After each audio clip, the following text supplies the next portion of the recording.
يوقنون يا أيها الذين آمنوا لا تتخذوا اليهود والنصارى أولياء بعضهم أولياء بعض ومن يتولهم منكم فإنه منهم إن الله لا يهدي القوم الظالمين فترى الذين في قلوبهم مرض يسارعون فيهم يقولون نخشى أن تصيبنا دائرة فعسى الله أن يأتي بالفتح أو أمر من عنده فيصبحوا على ما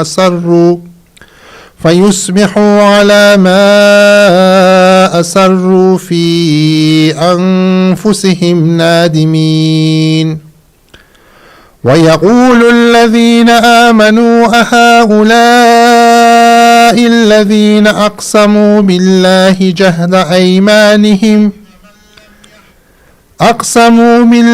جهد أيمانهم إنهم لمعكم حبطت أعمالهم فأصبحوا خاسرين يا أيها الذين آمنوا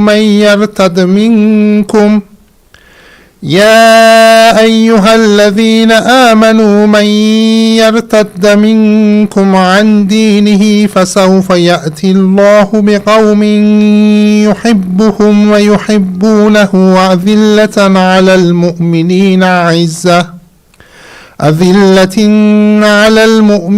عزة على الكافرين يجاهدون في سبيل الله ويخافون لومة لائم ولا يخافون لومة لائم ذلك فضل الله يؤتيه من يشاء والله واسع عليم إنما وليكم الله ورسوله والذين آمنوا الذين يقيمون الصلاة ويؤتون الزكاة وهم راكعون ومن يتول الله ورسوله والذين آمنوا فإن حزب الله هم الغالبون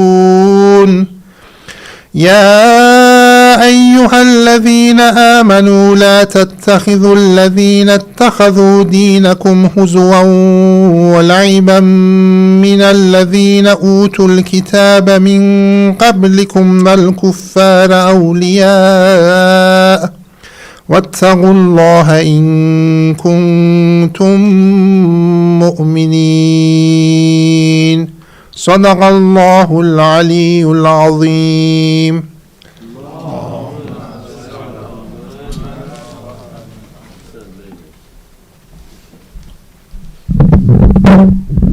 Assalamu alaikum. Congratulations to everyone on the Milad of Imam Jawad, Imam Muhammad ibn Ali. Thank you for everyone for coming on Sunday after the protest. I know it's a busy Sunday. As always, we have the program, Quran. We had we had a recitation ready. If they're in the house. Sorry. Said Hassan Akhtar, yes. Please invite Brother Hassan Akhtar with the salawat.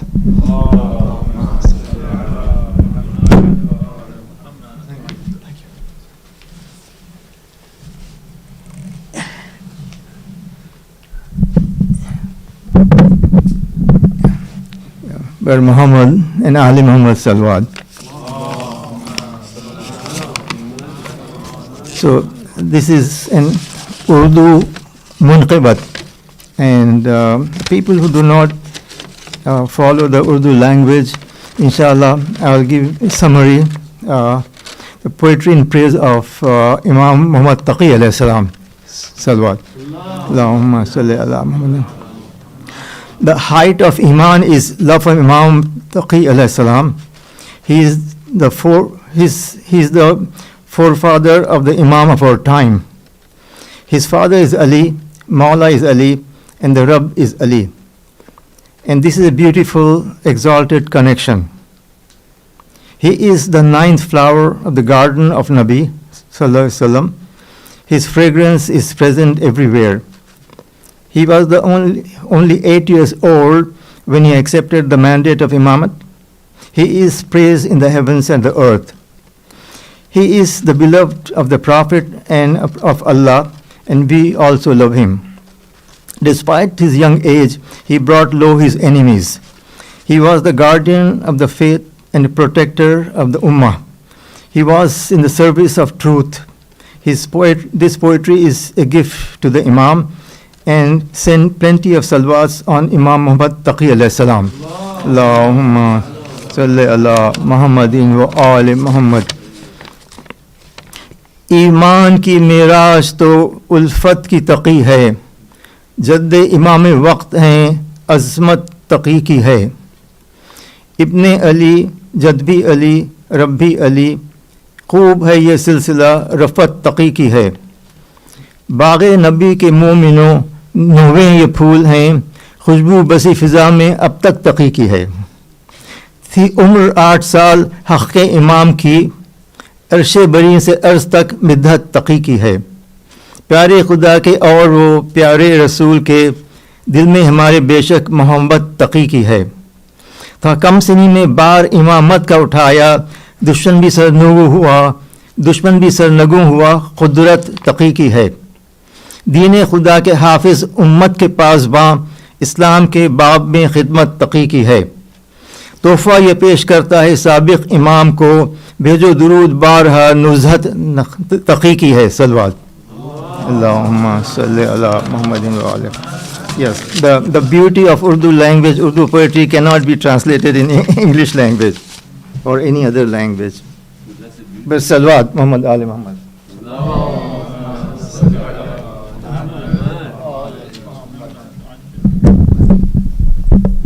Thank you, Brother Hassan. And with thanks for the poetry and a salawat for our Imam, please invite Sheikh Jafar to the member.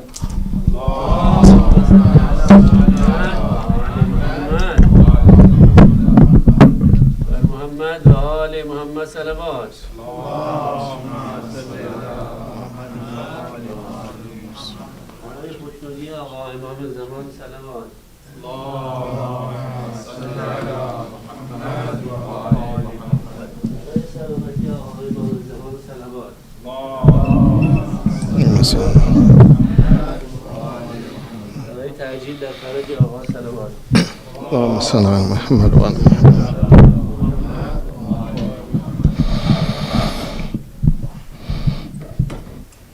Inshallah, for the soul of Rajab bint Zafar Hassan. This is the mother of our dear beloved brother Sayyid Ijlal.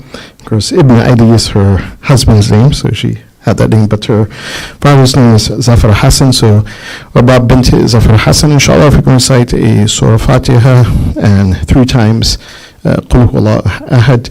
As I mentioned before, this blessing of reciting Surah Ikhlas, Qul Huwallahu Ahad, in this blessed month of Rajab has a lot of benefits. So inshallah, we recite the Surah Ikhlas 3 times, and we give the barakah of that Ikhlas Surah. Bismillahir Rahmanir Rahim. Alhamdulillah Rabbil Alameen Ar-Rahmanir Rahim Maliki Yawmiddin Iyyaka na'budu wa iyyaka nasta'in ihdinas siratal mustaqim siratal ladzina an'amta 'alayhim ghayril maghdubi 'alayhim waladdallin. Bismillahir Rahmanir Rahim. Qul huwallahu ahad, Allahu samad, lam yalid wa lam yulad wa lam yakul lahu kufuwan ahad. Bismillahir Rahmanir Rahim. Qul huwallahu ahad, Allahu samad, lam yalid wa lam yulad wa lam yakul lahu kufuwan ahad. Bismillahir Rahmanir Rahim. Qul huwallahu ahad, Allahu samad, lam yalid wa lam yulad wa lam yakul lahu kufuwan ahad. أعوذ بالله من الشيطان الرجيم. بسم الله الرحمن الرحيم به نستعين. الحمد لله الذي جعل الحمد مفتاحا لذكره وسببا للمزيد من فضله ودليلا على آلائه وعظمته. ثم الصلاة والسلام على خير خلقه سيدنا ونبينا وحبيب قلوبنا أبي القاسم المصطفى محمد اللهم صل على محمد وعلى آله الطيبين الطاهرين المعصومين لا سيما بقية الله في الأرضين أرواحنا له فدا. أما بعد، فقد قال الله سبحانه وتعالى في كتابه الكريم: بسم الله الرحمن الرحيم. قل أرأيتم ما أنزل الله لكم من رزق فجعلتم منه حراما حلالا قل الله أذن لكم أم على الله تفترون. صدق الله العلي العظيم. اللهم صل على محمد. Assalamu alaikum wa rahmatullahi wa barakatuh, Jameel Mu'min wa Mu'minat.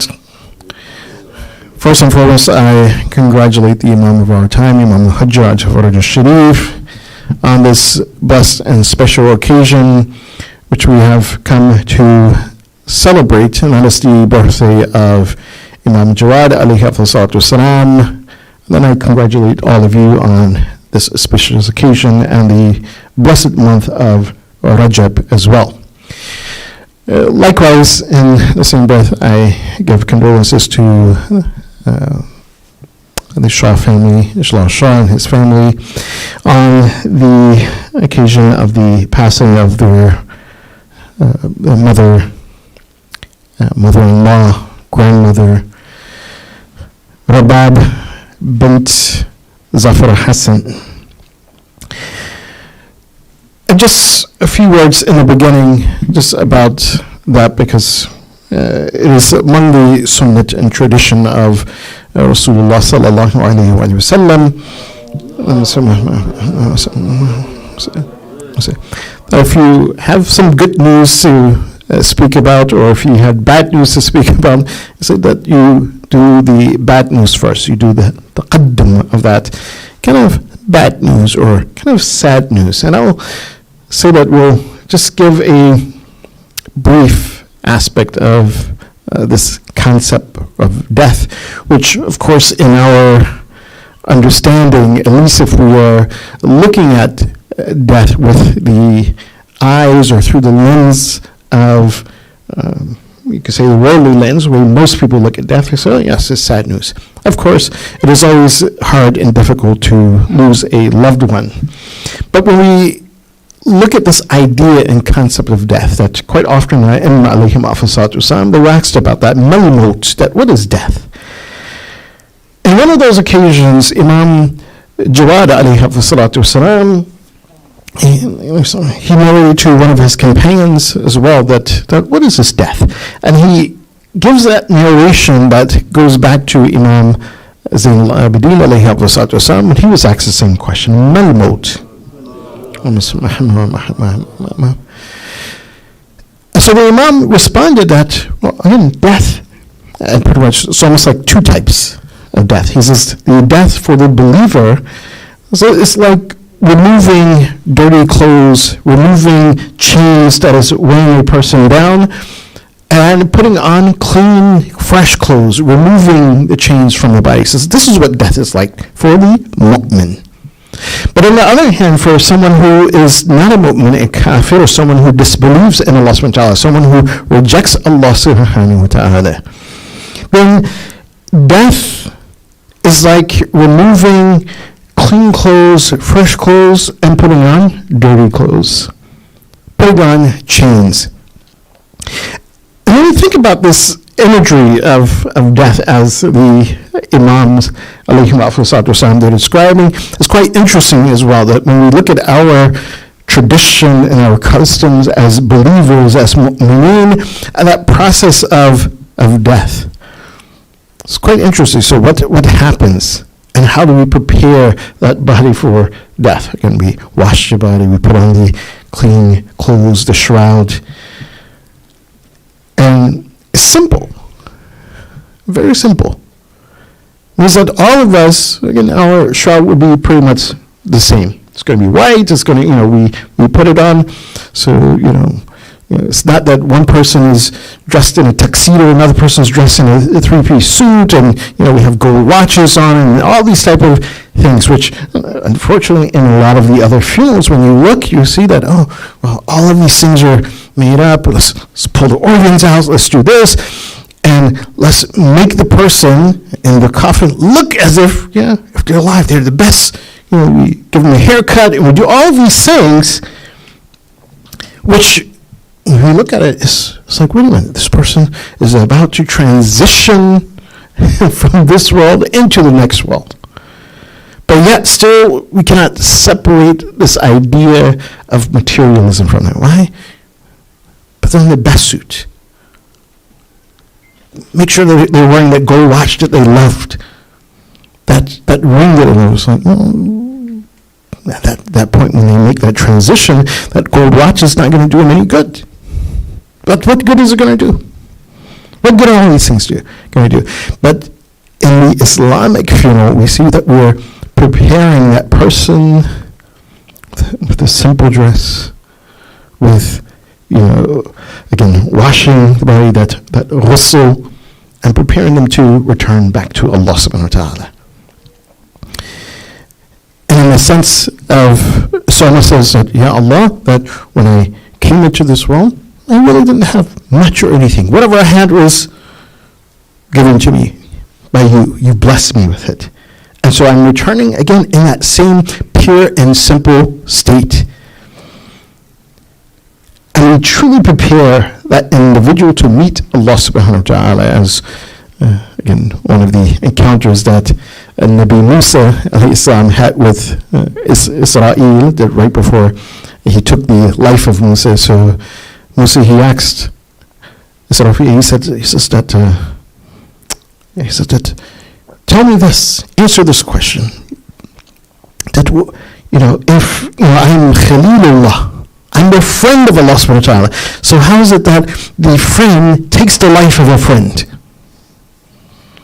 And so Israel says, okay, I'll ask Allah subhanahu wa ta'ala. So he asks Allah, and comes, just a matter of seconds, because it's close to the time of the taking the life of Hazrat Musa alayhi salam.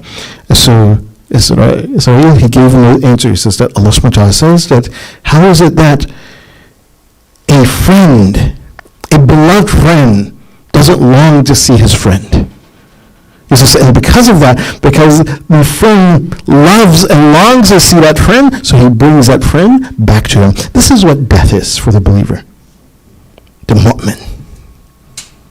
Yes, so if we're looking through this lenses of this worldly attachment, that's quite sad and quite painful account and transition. But if we're looking into the lenses of that encounter that we hear from the Ahlul Bayt alayhim afdal salatu wasalam, or even from Allah subhanahu wa ta'ala in that hadith al-Qudsi that he's speaking to Nabi Musa, that it is the friend longing to see that friend. It is taking off these chains that weigh us down in this world, that attach us to this world, taking off the dirty clothes and putting on clean clothes to meet our beloved. And those clean and beautiful clothes, and this is one of the things that we also want to at least point on, those clean and beautiful clothes that we will wear, that we have, that the Imam is talking about. It's not necessarily, part of it, part and partial is part of it is the kafan, the shroud that we have. But the other aspect of that labas, or that clothes, that how we are presented before Allah subhanahu wa ta'ala in the best of manners, is our actions, our a'mal. That what are we bringing with us? How are we presenting ourselves to that beloved, to that friend? And with that, I want to give just 5 advices that Imam Muhammad ibn Ali al-Jawad at-Taqi alayhi salatu wasalam, he gave to one of his companions who asked the Imam, Awsini. He says, advise me, give me some advice. Ya ibn Rasulullah. So it's interesting how Imam Jawad alayhi salatu wasalam, when he's asked for this advice, he says, He says, وَتَقْبَلْ? He says, will you accept this advice? Because quite often we may hear advice or we may hear these things, but sometimes it goes in one ear, comes out the other. We hear the advice, but we do not act upon that advice. So the Imam Jawad he says, okay, if I advise you, are you going to act by it? And he says, yes, yabna Rasul. Na'am, I'm going to act by this advice. So Imam Jawad gave him 5 things. The first thing he said, tawassad as-sabr. Tawassad as-sabr. Now, if we translate this in very simple terms, it means, have patience. But again, the balagha and the fasaha of Ahlul Bayt alayhim afro salatu wasalam is so beautiful. Tawassad as-sabr. Wasad means to take a cushion, to have a cushion, or the pillow that you lay on. He says, again, rest upon sabr, meaning that your foundation of your life and the way you live should be based upon as-sabr. In other words, and again, we know how important patience is, as Rasulullah sallallahu alaihi wasallam.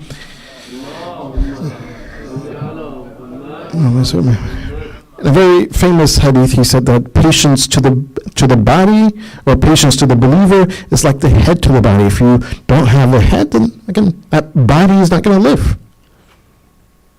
No one will survive without a head. He says, so patience for the believer is like that for your iman. So it's interesting how Imam Jawad he says, he's advising this companion to have patience. He says, tawassad as-sabr. It's almost like saying, lay your head upon sabr. In other words, you should have that sabr. The second thing that Imam Jawad, he advises him, he says, وَأَتَلَقِ الْفَقْرِ, and embrace poverty, faqr. I'm going to come back and speak about this a little bit later, because I want to focus a bit on that idea and concept. That what is this faqr that Imam Jawad alayhi salatu wasalam, that he is advising this companion to have, or to embody or embrace, so that this person will, as I say in Farsi, khudsazi, that person will develop themselves and be that friend of Allah subhanahu wa ta'ala. The third thing that Imam Jawad alayhi wasallam, he advises them, he says, what if for this shahawat? He says, and reject your low desires. And of course, each of these things we can expound upon, we can develop. Each of them is worthy of its own lecture in and of itself. But again, in other words, don't give in to your desires. That reject them. وَخَالِفِ الْهَوَىٰ. Almost similar, خَالِفِ الْهَوَىٰ, and again to go against your whim. In other words, you reject your desires, your shahawat that are leading you towards what is haram, and those whims or those tendencies as well that take you off of the path of Allah subhanahu wa ta'ala. Go against those things. The fifth thing, which is subhanallah, very important, and perhaps even the foundation of all of the 4 that came above. So Imam Jawad alayhi wasallam, he advises him, he says, وَعَلَمْ أَنَّكَ لَنْ تَخْلُوَ مِنْ عَيْنِ اللَّهِ فَانْظُرْ كَيْفَ تَكُونَ. The fifth thing is that Imam Jawad alayhi wasallam, he advises him, he says, understand. This is about having understanding and having knowledge. He says, know that you'll never be out of Allah subhanahu wa ta'ala's eyesight. That whatever you do, wherever you go, whatever you think, whatever you say or don't say, he says, know that you'll always be in the sight of Allah subhanahu wa ta'ala. لا تخلو من عين الله فانظر كيف تكون. He says, and once you understand this, he says, now look at how you would be. How will you be that you know that, Allah subhanahu wa ta'ala is present at every moment, at every time. So when Imam says that, again, those moments of patience, are you patient? Allah is seeing, Allah is watching. Those moments of your shahawat or hawa, your desires or your whims, and are you actually going against them? Are you rejecting those things based on this advice or not? So it says, know that Allah subhanahu wa ta'ala is always there. And you're always under the eye of Allah subhanahu wa ta'ala. He says, see how you will be, see how you would develop yourself, especially in those areas. One of the reasons why I wanted to at least point out at least that second advice of Imam Jawad alayhi salatu wasalam, where he tells his companion, he says, وَأْتَنَقِ الْفَقْرِ, that embrace poverty. So what type of poverty is this? Because quite often we can at least assume, and like quite often assume, oh, well, this poverty is that, oh, well, we shouldn't have anything in this world, or we shouldn't have anything. Of course, quite often, when you look at some of the, you can say Sufi, or some people who are trying to give this interpretation of, oh, well, this mysticism, you have to be poor. So is it in that meaning or not? I mentioned this in one of the Khutbah al-Jum'ah, I believe maybe he brought into one of the speeches, this idea and this concept of faqr. Very beautifully, as Ayatollah Jawad Amini, Hafidhullah, he stated, he says that, look, it says, if we truly implement Islam the way it should be implemented, meaning if the laws of Islam, they prevailed in the world, or in anyone, or everyone, he says, that faqr, he says, you will not have faqr mali. There will be no shortage of wealth. He says, be certain of this. There will never be a shortage of wealth. You won't find someone who is, oh, well, they're impoverished to the point where, well, how am I going to eat tomorrow? Will I have a place, a roof to live under, to sleep under? So that faqr, as I told you, he says that, he says, when you look at it, he says, quite often that faqr is not pointing to faqr mali. That, oh, be impoverished. He says, but that faqr is speaking about faqr dhati, faqr in its essence. As Allah subhanahu wa ta'ala, he says in the Quran, Ya ayyuha alladhina amanu, antum al-fuqara ila Allah. That, oh, you who believe that you are dependent upon Allah subhanahu wa ta'ala. Before Allah subhanahu wa ta'ala, you're faqir, you have nothing. And so, who do you look towards for everything? It's Allah subhanahu wa ta'ala. Who are you completely dependent upon? Is Allah subhanahu wa ta'ala. And that's why, again, if that Islamic system, that system of governance that Allah subhanahu wa ta'ala, he laid out in the Quran, that we see in the Sunnah of Rasulullah, his Ahlul Bayt alayhim afdal salatu wasalam, that if it was implemented with the khums, with the zakat, with the sadaqah, and it actually reaching to the people who are in need, he says, you won't have faqr. You won't have this impoverishment. Like people are, again, they're scared. They don't know how they're going to eat tomorrow. They don't know if, oh, well, I need this treatment. How would I get this treatment? I can't pay for it. That wouldn't exist. But faqr dhati will exist, that we will understand that we always depend upon Allah subhanahu wa ta'ala. And that, again, whatever it is, it will be given. Why? Because everyone will be fulfilling their duty and their responsibility to Allah subhanahu wa ta'ala. But unfortunately, we see the state of the world. And we see that how this world is, that in fact even more money is spent to kill people and weapons and destruction versus saving people. It's the unfortunate reality of this world. That we can give money or write this, oh, well, yes, make these bombs, make sure it's going there, make sure. But when it comes to, oh, hey, this person doesn't have enough to eat.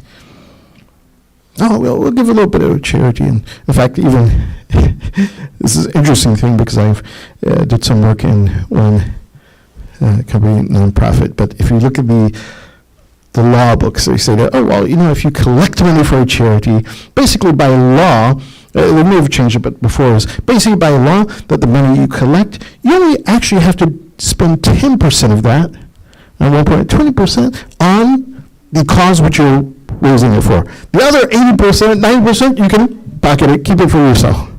Allahu Akbar.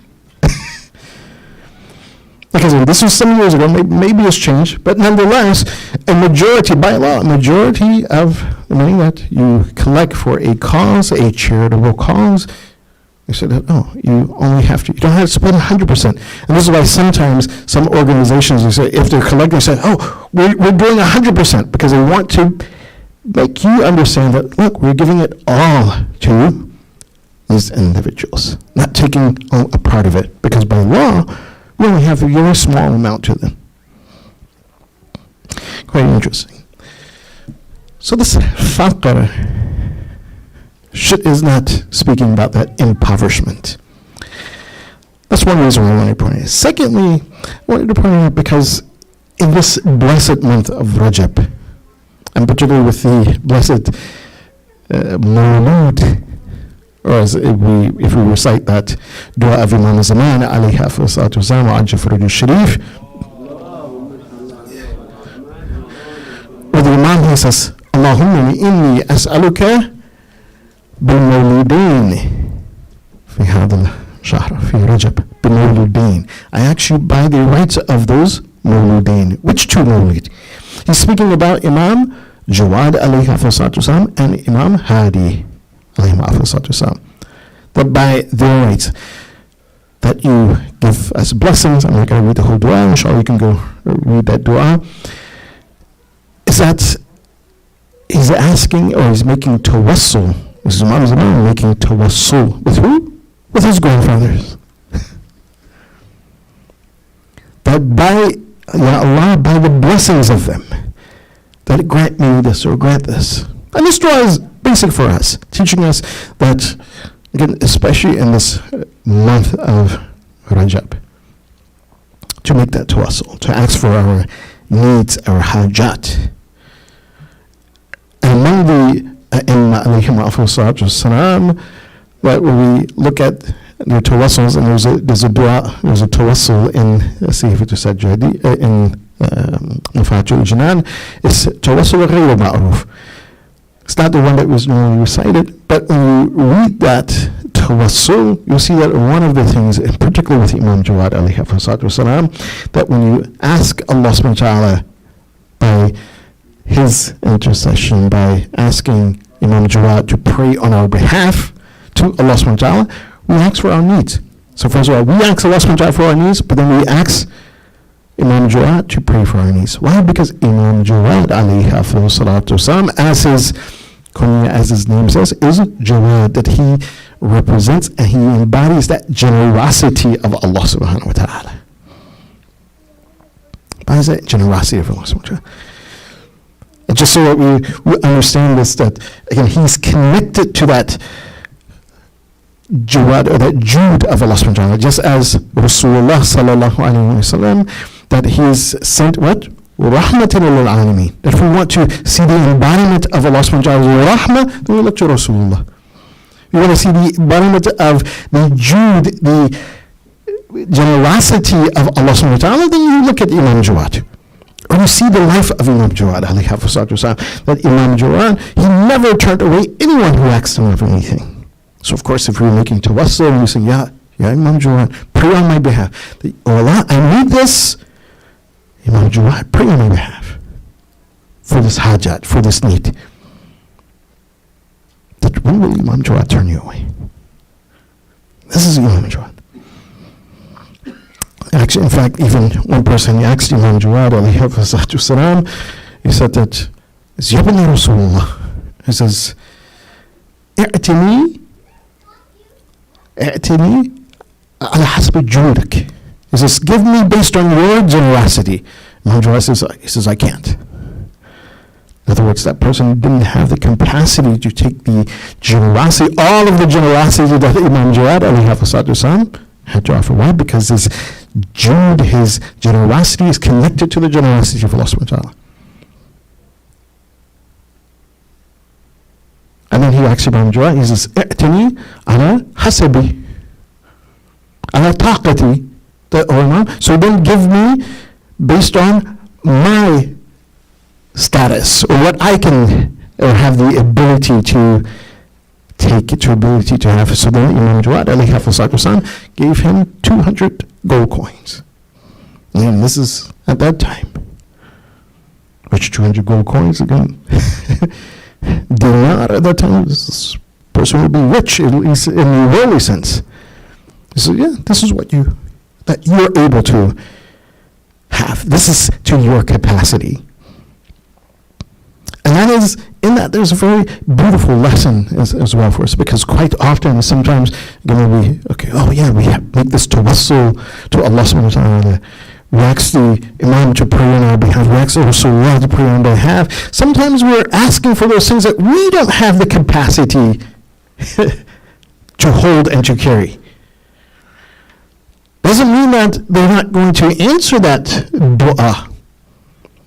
But then you realize that, you know what? You don't have the capacity to carry this. So this person, yes, perhaps his capacity, or what Imam Jawad alayhi wasalam, and I'm just saying this as an analyst, these are my own words, perhaps, yes, in this world, all he could bear was a 200 dinar. But there's another 500 dinar, gold coins that Allah subhanahu wa ta'ala, or the value of that, the amount of that, which, you know what, subhanAllah, maybe he's deserving that. Why? Because of this good deed or that good deed, this thing that he did. But he doesn't have the capacity to deal with that in this world. So what will happen? The other goes for him in the akhirah. So as we make our dua, and this is the month of dua. This is the month of Rajab, subhanAllah. A month of making dua, a month of asking for our needs and our hajat. But why do we have to have that capacity? And we may ask for more than what we have that capacity for. As this person asks Imam Jawad alayhi wasalam, he says, look, give me based on your capacity to give. And he says, no, you can't handle that. But what do I have the capacity to take and to bear? And this is something that Allah subhanahu wa ta'ala, he also points out in this verse that I recited, verse 59 of Surah Yunus. And just very quickly to go over this verse, where Allah subhanahu wa ta'ala says, قُلْ أَرَأَيْتُمْ مَا أَنزَلَ اللَّهُ لَكُمْ مِنْ رِزْقٍ فَجَعَلْتُمْ مِنْهُ حَرَامًا وَحَلَالًا. He says, Allah subhanahu wa ta'ala says, have you seen that rizq, that sustenance that I've given to you? But then what happens to the sustenance? You make a portion of it haram, and you make a portion of it halal. And Allah subhanahu wa ta'ala asks, he says, قُلْ أَأَلَّهُ أَذِنَ لَكُمْ أَمْ عَلَى اللَّهِ تَفْتُونَ. Did Allah subhanahu wa ta'ala give you permission? In other words, that when Allah subhanahu wa ta'ala blesses us with something, a ni'mah, how do we use that ni'mah? Do we use it for the sake of Allah subhanahu wa ta'ala, in the way of Allah subhanahu wa ta'ala, halalan, or do we use it haraman? Allama Tabatabai, he says that, he says when we look at this, examine this ayah, so Allah subhanahu wa ta'ala, he starts with haram first. He says, have you not seen that rizq that we've given you? فَجَعَلْتُمْ minhu haraman wa halalan. Then you took a portion, you made a portion haram, and you made a portion halal. He says, why does Allah subhanahu wa ta'ala begin with haram? He says, because most of the time that when we have that rizq and that ni'mah from Allah subhanahu wa ta'ala, we don't pay attention to it. And it's misused. It's misdirected. He says, and that's why Allah subhanahu wa ta'ala, he starts with haraman, then he goes to halal. So this meant when we're making our du'as, we're asking Allah subhanahu wa ta'ala for our needs, our sustenance, make sure that we use it appropriately. And one of the very beautiful stories, I'll kind of give this story and also one hadith to end with from Imam Ja'far as-Sadiq alayhi wasallam. Shaykh Ansari was one of our great ulama. In other words, when he was alive, that Shaykh Ansari, he was like the marja of his time.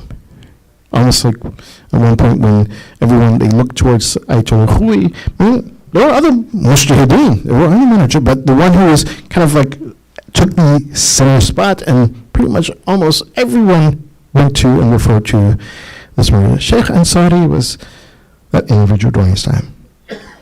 Sheikh Ansari, who even till today his books are read in order to reach that level of ijtihad. So Sheikh Ansari, being the manager of his time, being the one who, again, collected the homes from most of the people, they sent it to him or sent it to his representative till it got to him. He had a brother who was also a scholar, Sheikh Mansour. And so Sheikh Mansour was, again, he had a pretty big family. He was kind of, in a state of need. And so, of course, Sheikh Ansari would give a proportion of homes to his brother. But one day, the mother came to Sheikh Ansari and says, yeah, Ansari. He's like, look, you're the manager all the time. You have the homes, everyone gives you homes, everyone gives you, the wajuhat. He says, and your brother has, you give him, alhamdulillah, you give him. But, with his big family, he still has need. So will you give him, you should give him more. You have this ability to give him more. So Sheikh Ansari told his mother, he says, listen, he gave her the keys. He says, here, you take the keys of this treasure. He says, you take the keys. He says, but on one condition, that on Yawm al-Qiyamah, that I'm not responsible. That whatever, and you take whatever you think that he should have more, and you take it out. But when the question comes of Yawm al-Qiyamah, why did this amount go here or there? He says, then you answer. I said, I'm not going to answer. So I'm not going to answer. This is because when the khums comes in, when these wujuhat come in, he says, I don't treat any of the fuqara, any of those who are in need, differently. He says, the amount comes in, and I divide it. It divides equal, and I give each person, each family, what they deserve among this. He says, and so if you want to do more, then you do more. But I'm not going to answer the question. So Sheikh Ansari's mother, she was, again, mu'minah. She was a mu'minah, as we know from some of the historical accounts, women who prayed the Salatul Eid. In fact, even some say that Sheikh Ansari became Sheikh Ansari because, again, when she was pregnant, she always stayed in a state of wudu. When she fed him, always in a state of wudu. So when she heard this, she said, no. She didn't want to take that masuliyah. So in the same way, Allah subhanahu wa ta'ala, He gives us our sustenance, our rizq. And Allah subhanahu wa ta'ala, He's addressing us in this verse 59 of Surah Yunus, chapter 10, verse 59. Allah subhanahu wa ta'ala has given us a rizq. In fact, elsewhere, Allah subhanahu wa ta'ala, He says, وَابْتَغُوا بِمَا آتَاكَ اللَّهُ دَارَ الْآخِرَةِ. He says, whatever Allah subhanahu wa ta'ala has given you, seek the hereafter. وَلَا تَنْسَى نَصِيبَكَ مِنَ الدُّنْيا. So it doesn't mean that you become completely impoverished. So yeah, Allah subhanahu wa ta'ala has a proportion for you in this dunya as well. But whatever that thing which Allah subhanahu wa ta'ala has given you from your rizq and sustenance, pay attention to how we're using that sustenance and that rizq. Now just end with this hadith of Imam Sadiq alayhi salatu, that's subhanallah. Very beautiful. So Imam Sadiq alayhi salatu, he says, أنفق وإنكم بالخلف. He says, give in the way of Allah subhanahu wa ta'ala. In other words, give nafaq, give again your sadaqah, give your homes. As one person came to I believe it was Imam Rida alayhi salatu, or Imam Jawad, he says, oh, excuse me from giving your homes. Imam says, no, you know what, if you give, he says, this is barakah for you.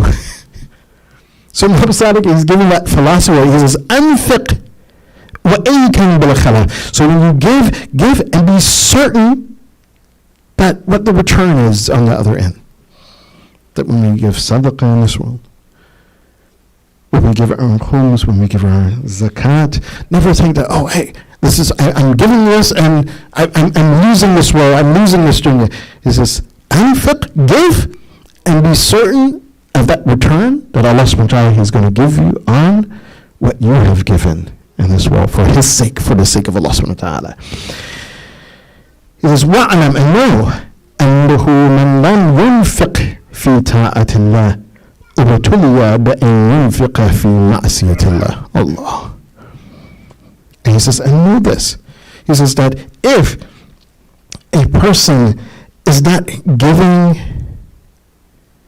in the obedience of Allah subhanahu wa ta'ala, for the sake of the obedience of Allah subhanahu wa ta'ala, know that that person will be tested, or his trial, or without doubt that if he's not giving in the way of Allah subhanahu wa ta'ala, his money is being given in the way of ma'asiyatullah, of disobeying Allah subhanahu wa ta'ala. عز وجل. ومن لم يمشي في حاجة ولي الله فابتلي بأن يمشي في حاجة عدو الله. And whoever is not making effort in order to help the wali Allah, in other words, someone who is a believer or mu'min, that if you're not spending your money in that way, the way of the believer or mu'min, what will happen? You'll be spending your money to support adu Allah, the enemies of Allah subhanahu wa ta'ala. So it means that risk that Allah subhanahu wa ta'ala gives us, let's not make a proportion of it, as He says, فَجَعَلْتُم مِّنْهُ حَرَامًا وَحَلَالًا. So make sure that when we are using that risk, that sustenance that we gain from Allah subhanahu wa ta'ala, either we are doing it fi ta'atillah, in the obedience of Allah subhanahu wa ta'ala, or in helping the mu'mineen, the mu'minat, those who are in need, and not spending it for ta'addu Allah, the enemies of Allah subhanahu wa ta'ala. And again, we know what is happening when it's spent in their way, that unfortunately the state of the world, that they will rather take the life of the khalq Allah rather than to support and help the khalq of Allah subhanahu wa ta'ala.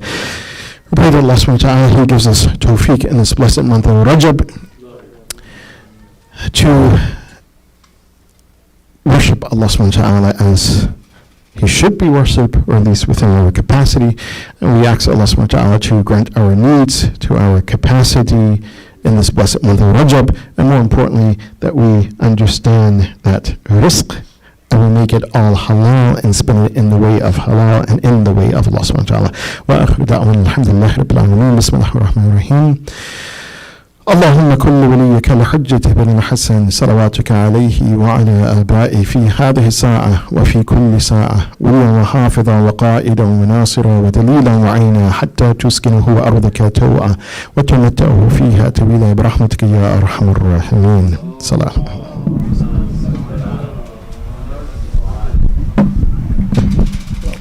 Jazakumullah, Sheikh. We're going to finish the program with the ziyarah for Imam Jawad, inshallah. صلوات. اللهم صل على محمد وآل محمد. اللهم صل على محمد وآل محمد. اللهم صل على محمد وآل محمد. السلام عليك يا أبا جعفر محمد بن علي البر التقي الإمام الوفي. السلام عليك أيها الرضي الزكي. السلام عليك يا ولي الله. السلام عليك يا نجي الله. السلام عليك يا سفير الله. السلام عليك يا ناصر الله.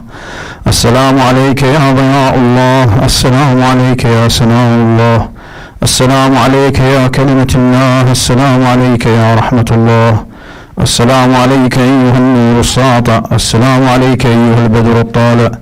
السلام عليك أيها الطيب من الطيبين. السلام عليك أيها الطاهر من المطهرين.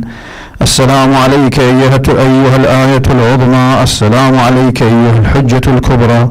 السلام عليك أيها المطهر من الزلات. السلام عليك أيها المنزه من المعضلات. السلام عليك أيها العلي عن نقص الأوصاف. السلام عليك أيها الرضي عند الأشراف. السلام عليك يا عمود الدين. أشهد أنك ولي الله وحجته في أرضه، وأنك جند الله وخيرة الله مستودع علم الله، وعلم الأنبياء وركن الإيمان وترجمان القرآن، وأشهد أن من اتبعك على الهدى والحق، وأن من أنكرك ونصب لك العداوة على الضلالة والردى أبرأ إلى الله وإليك منهم في الدنيا والآخرة. اللهم صل على محمد وآل بيته، وصل على محمد بن علي الزكي التقي البر الوفي المهذب النقي الهادي المهدي. السلام عليك وعلى أجدادك الطيبين الطاهرين. السلام عليك وعلى رسول الله. السلام عليك يا محمد بن عبد الله. السلام عليك يا أمير المؤمنين. السلام عليك يا سيدة الزهراء. السلام على أهل البيت. السلام عليك يا مولاي يا صاحب العصر والزمان. السلام عليك يا خليفة الرحمن. السلام عليك يا شريك القرآن. السلام عليكم يا سجان. السلام عليكم وآل بيت رسول الله ورحمة الله وبركاته. الفاتحة مع الصلوات. اللهم صل على محمد.